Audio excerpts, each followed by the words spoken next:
Tuhanlah kekuatanku, Tuhanlah nyanyianku, Dialah keselamatanku. Jikalau Dia di pihakku, terhadap siapakah ku gentar? Tuhanlah kekuatanku, Tuhanlah nyanyianku, Dialah keselamatanku.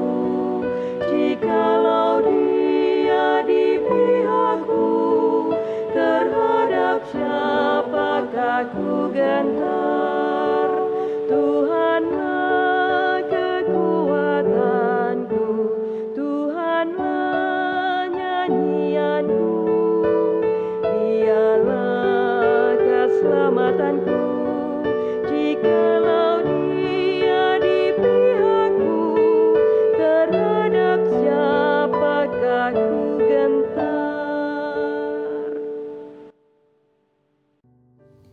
Mazmur 20 ayat 7 dan 8. Sekarang aku tahu bahwa Tuhan memberi kemenangan kepada orang yang diurapinya dan menjawabnya dari sorganya yang kudus dengan kemenangan yang gilang gemilang oleh tangan kanannya. Orang ini memegahkan kereta dan orang itu memegahkan kuda, tetapi kita bermegah dalam nama Tuhan Allah kita. Saudara yang terkasih dalam Tuhan Yesus Kristus, kita akan merenungkan firman Tuhan dalam doa pagi GKI Surya Utama. Tapi sebelum kita membaca dan merenungkannya, kita memohon penyertaan Roh Kudus. Mari kita berdoa. Bapa di dalam sorga, kalau pada saat ini kami akan membaca dan merenungkan firman-Mu, biarlah Roh Kudus-Mu yang menyertai kami dalam pembacaan firman Tuhan dan juga dalam perenungannya serta dalam kami melakukannya di dalam kehidupan keseharian kami. Kami menyerahkan pemberitaan firman ini ke dalam tangan-Mu, di dalam Kristus kami berdoa. Amin. Bacaan Alkitab kita diambil dari surat 1 Korintus pasal 2 ayat 1 sampai ayat 10. Demikian firman Tuhan. Demikianlah pula ketika aku datang kepadamu, saudara-saudara, aku tidak datang dengan kata-kata yang indah atau dengan hikmat untuk menyampaikan kesaksian Allah kepadamu, sebab aku telah memutuskan untuk tidak mengetahui apa-apa di antara kamu selain Yesus Kristus, yaitu Dia yang disalibkan.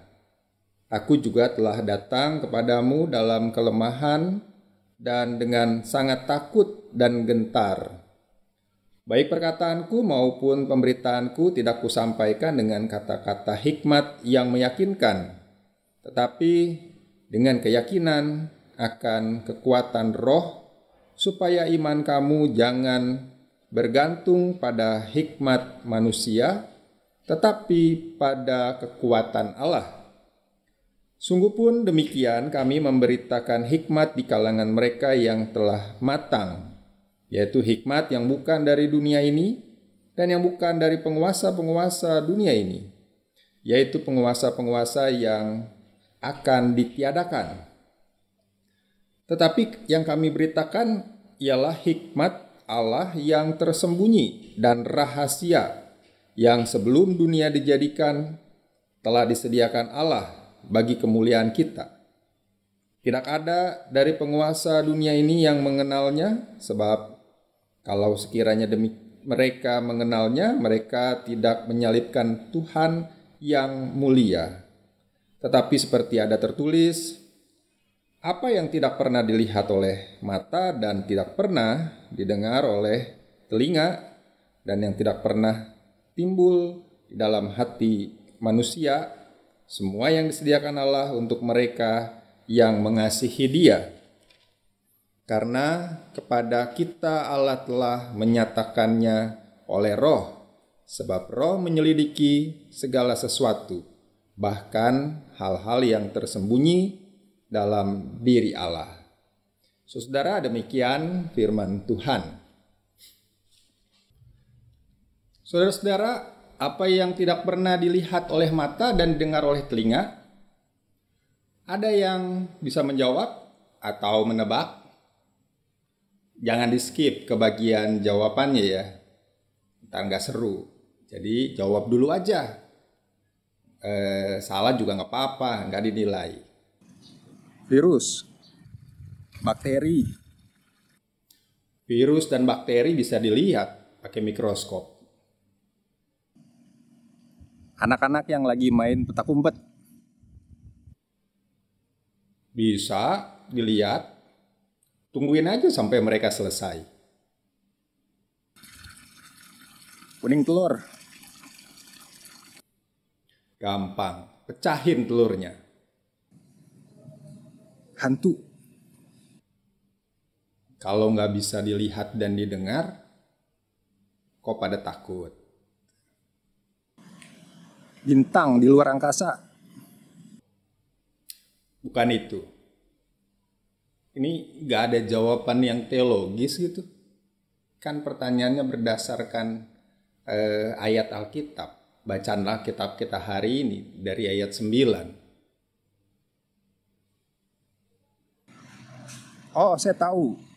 Itu kebutuhan kita yang tidak pernah kita minta, tetapi Allah menyediakannya buat kita.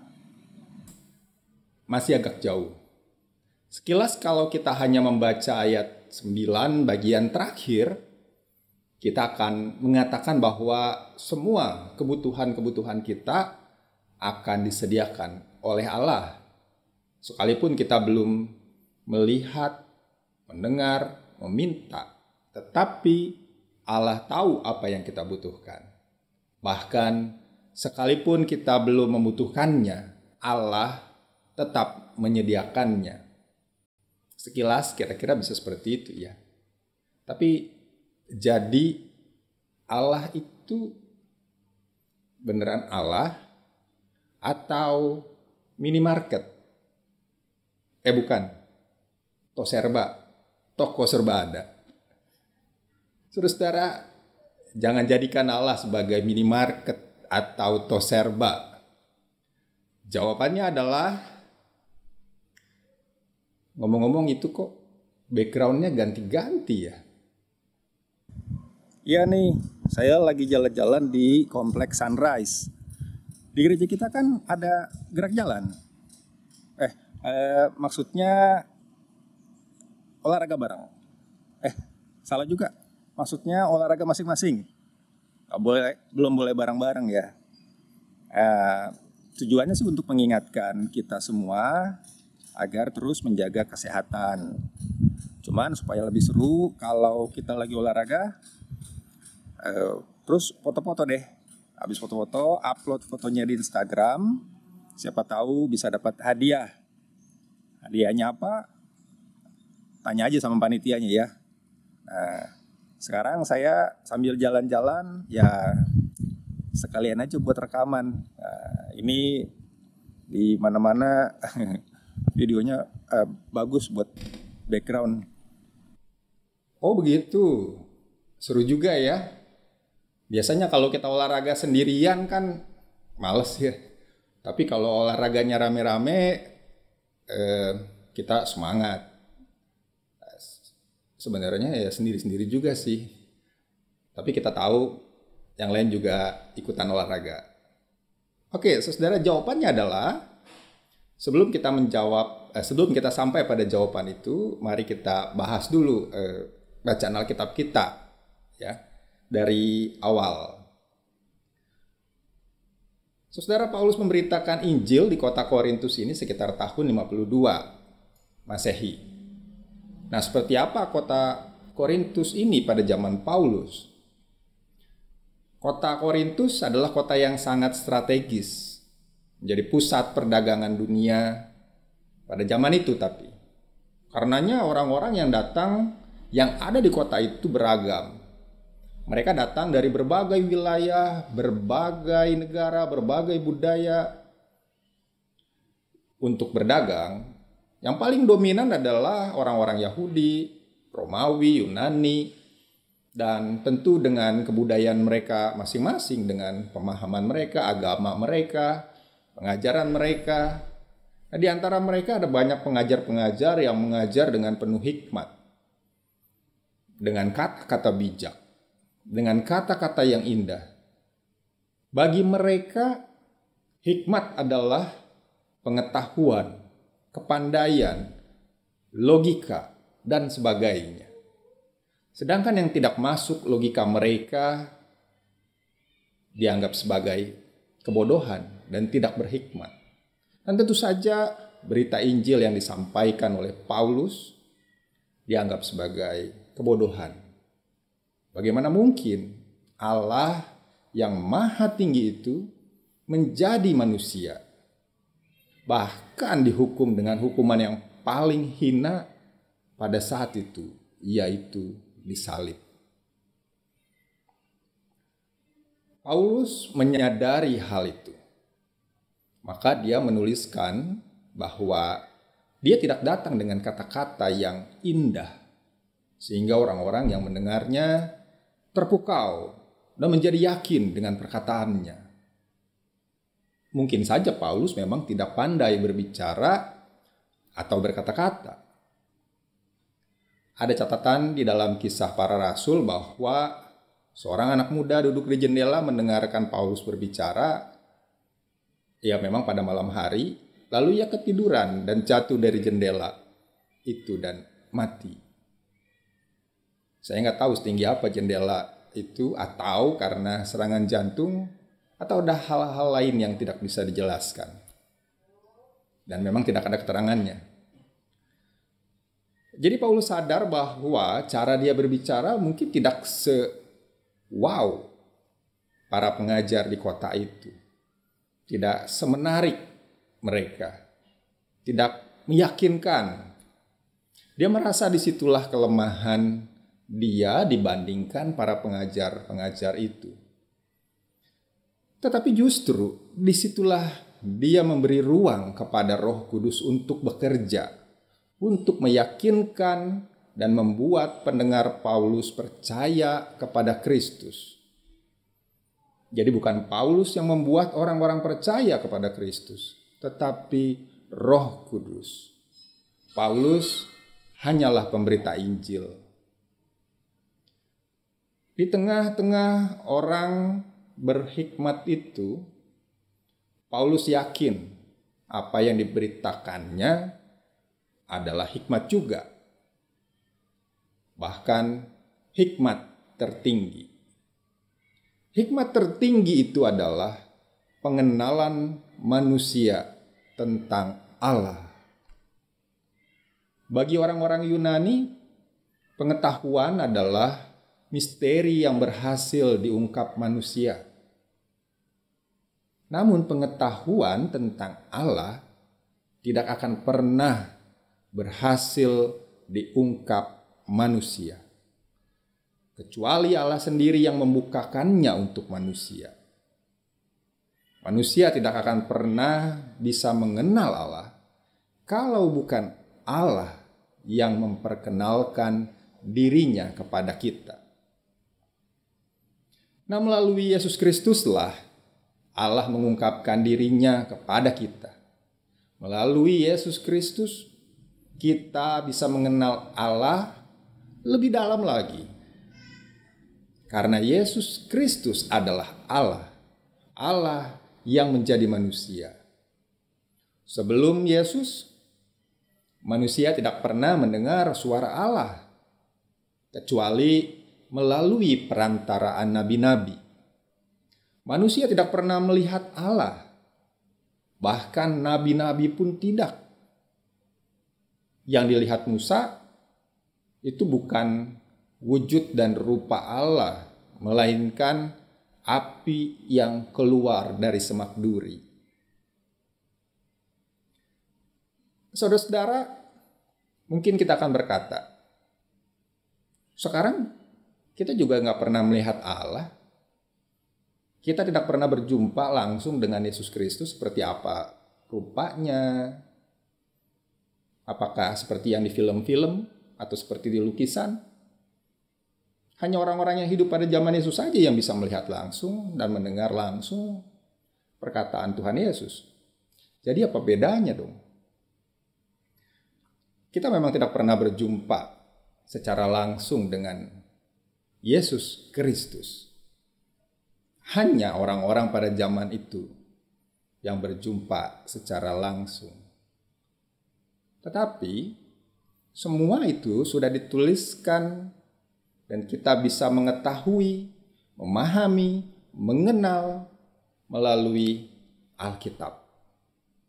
Ibaratnya begini, sebelum pandemi Anda sering mengikuti doa pagi di GKI Surya Utama, Anda pasti kenal saya. Kalau kita tidak pernah berinteraksi, minimal Anda pernah melihat saya. Sekarang kita tidak pernah dan memang tidak bisa bertemu.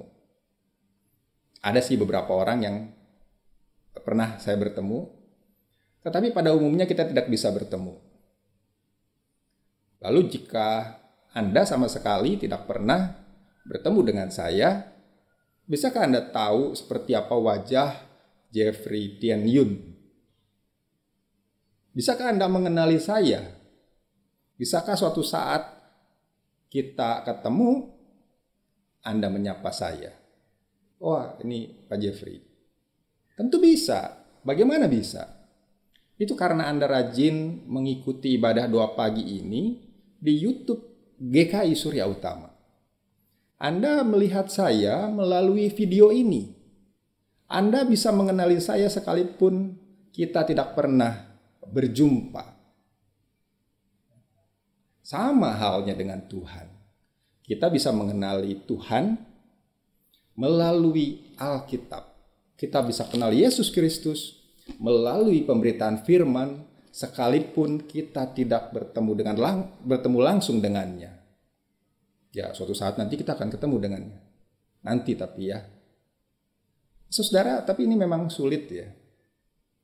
Untuk memiliki hikmat tertinggi ini kita mesti bisa melampaui logika, akal, pengetahuan.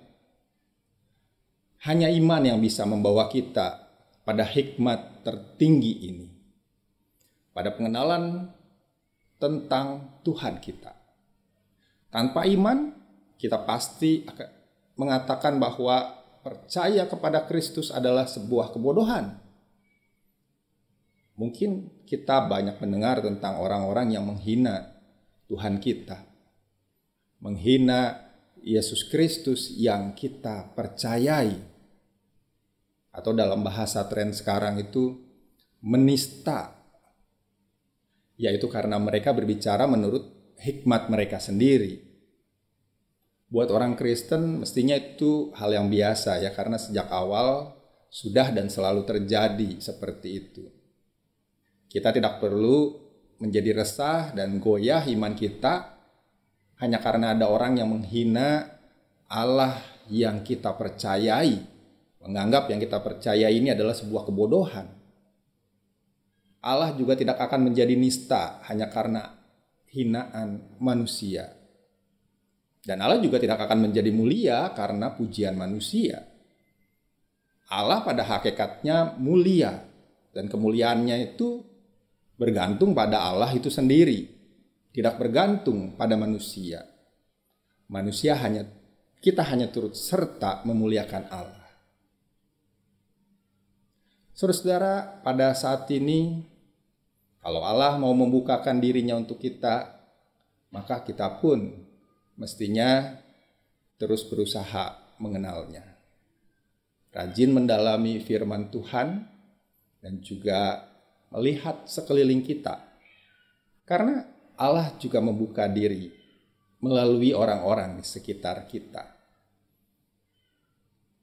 Selamat menjalani hari ini. Tuhan memberkati kita semua. Jawaban pertanyaan tadi udah jelas ya. Apa yang tidak pernah dilihat oleh mata dan tidak pernah dilihat oleh telinga, ya Allah yang menjadi manusia, Yesus Kristus. Amin. Bapa di dalam sorga, kalau pada saat ini kami ingin menaikkan doa-doa syafaat kami, ya Tuhan, kami ingin berdoa kiranya Tuhan memberikan kekuatan kepada kami untuk kami bisa terus bertumbuh dalam iman kami. Kami boleh terus berusaha untuk mengenal Tuhan, baik melalui pembacaan firman Tuhan, melalui ibadah-ibadah, tetapi juga ya Tuhan melalui orang-orang di sekitar kami, situasi-situasi yang di sekitar kami yang terjadi. Bapa di dalam surga, ajar kami agar kami juga tetap tekun beribadah kepada Tuhan. Di dalam situasi yang terjadi ketika kami harus mengubah cara kami beribadah, mungkin kami merasa tidak nyaman, Tuhan yang menolong kami untuk kami boleh tetap mengarahkan hati kami kepada Tuhan. Kami juga ingin berdoa ya Tuhan untuk setiap pelayan-pelayan Tuhan di gerejamu GKI Surya Utama, dan juga para pelayan Tuhan di setiap gereja yang menyelenggarakan pemberitaan firman Tuhan. Untuk orang-orang yang terlibat pada saat ini di tengah-tengah situasi yang ada, mereka selalu berusaha sekuat tenaga agar nama Tuhan terus diberitakan. Dengan segala keterbatasan kemampuan, keterbatasan peralatan, keterbatasan segala sesuatu, tapi kiranya Tuhan memberikan ketekunan untuk mereka terus dengan tekun dan setia melayani Tuhan.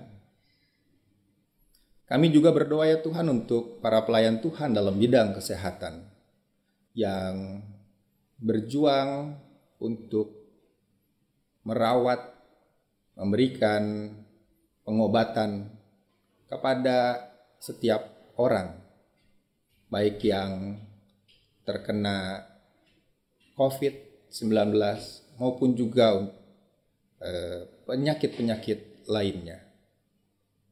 Tuhan yang menolong agar para pelayan-Mu ini boleh melakukan tugas pelayanan mereka, berikan kepada mereka kekuatan dan kesehatan yang baik sehingga mereka dapat melakukan tugas pelayanan mereka. Kami berdoa ya Tuhan untuk pemerintah kami, untuk mereka yang berwenang mengambil keputusan, berwenang untuk menyusun strategi-strategi dalam menyelesaikan masalah-masalah pandemi, baik dalam hal kesehatannya maupun juga dalam hal ekonominya. Kami juga mendoakan mereka yang mengambil keputusan dalam bidang-bidang lainnya di dalam pemerintahan, baik pemerintahan pusat maupun pemerintah daerah. Tuhan yang memberikan kepada mereka hikmat untuk mereka melayani masyarakat. Bapa di dalam sorga, inilah doa-doa yang kami naikkan di dalam nama Tuhan kami Yesus Kristus yang telah mengajar kami berdoa. Bapa kami yang di sorga, dikuduskanlah namamu. Datanglah kerajaanmu, jadilah kehendakmu di bumi seperti di sorga. Berikanlah kami pada hari ini makanan kami yang secukupnya. Dan ampunilah kami akan kesalahan kami, seperti kami juga mengampuni orang yang bersalah kepada kami. Dan janganlah membawa kami ke dalam pencobaan, tetapi lepaskanlah kami daripada yang jahat. Karena Engkaulah yang punya kerajaan dan kuasa dan kemuliaan sampai selama-lamanya. Amin.